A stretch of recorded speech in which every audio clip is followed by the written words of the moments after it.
పాడాలి, ఎప్పుడు నువ్వు తపస్సు చేసుకుంటే ఈ పాట పాడాలి అని చెప్పి ఆ పాట నేర్పించారు ధ్రువకి.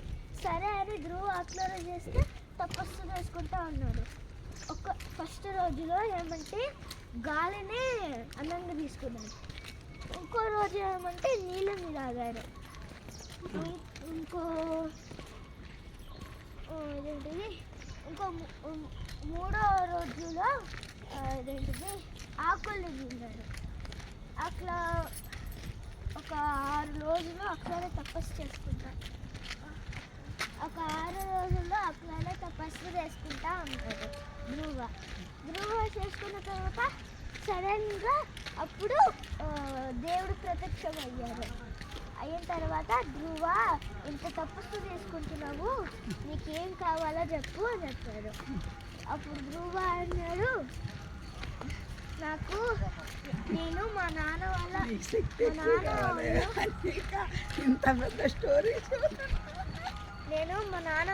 ఒళ్ళో కూర్చోవాలి అని చెప్పాడు.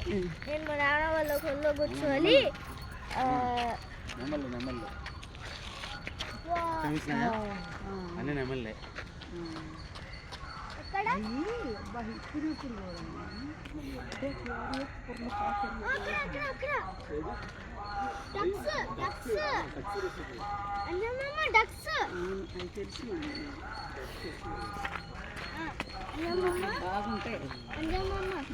అప్పుడు చెప్తాడు దేవుడు, నేను నీకు ఒక వరం ఇస్తాను అని.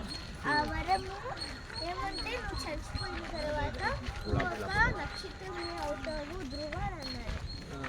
సరే అని ధ్రువ ఇంటికి వెళ్ళిపోయాడు.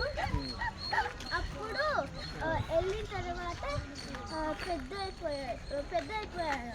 కొన్ని రోజులు ఆగిన తర్వాత పెద్ద అయిపోయారు వాళ్ళు. పెద్ద అయిపోయిన తర్వాత ఫస్ట్ ధ్రువనే రాజు అయ్యాడు.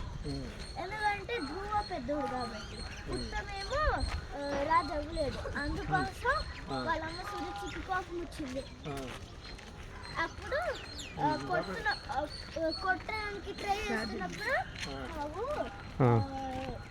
ధ్రువుడికి తను నీ కొడుకు కదా అంటే తను నా రాష్ట్ర కదా అని సురుచి చెప్పింది.